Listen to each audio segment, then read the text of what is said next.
courtiers created the green table in 1932, and Martha Graham had begun developing her own technique in 1926. But the extraordinary thing is that the first really modern choreography of this century was done much earlier in 1913 by Václav Nijinsky, and he was a product of the most classical ballet schooling there was, and that was in the Imperial Theatre St. Petersburg. He was a phenomenal dancer, yet even as a dancer he was modern.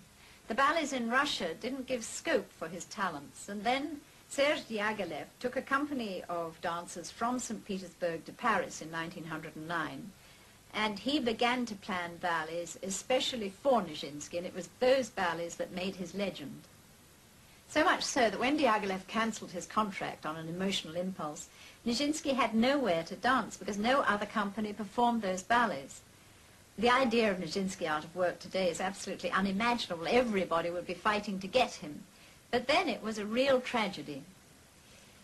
He'd begun to choreograph in 1911, and it was 2 years later that he did the Rite of Spring, which was so very much in advance of his time. Nobody before had attempted to match dancing to music like the Stravinsky score, which shocked the public and caused an absolute riot at its first performance in Paris.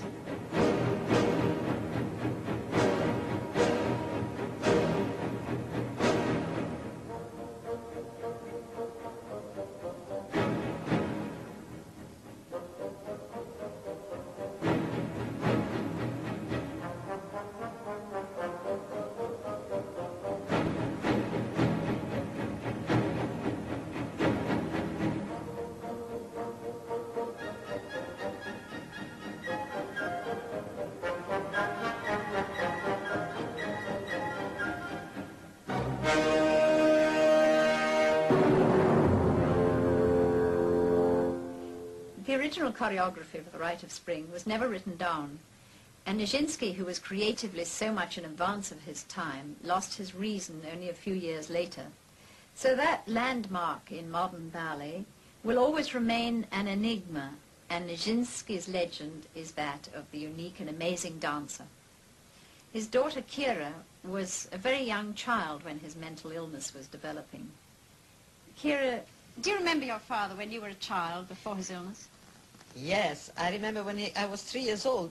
Now, I remember the dress I wore at the Metropolitan Opera House. I was in a box on the right side of the stage. I wore my little green dress, my little muff, my little fur, and I remember the stage was flooded with moonlight, and it came from the right-hand side, and I remember my father moving from the right wing to the left wing in an enormous leap, and his arm was way up like this in a grand jeté.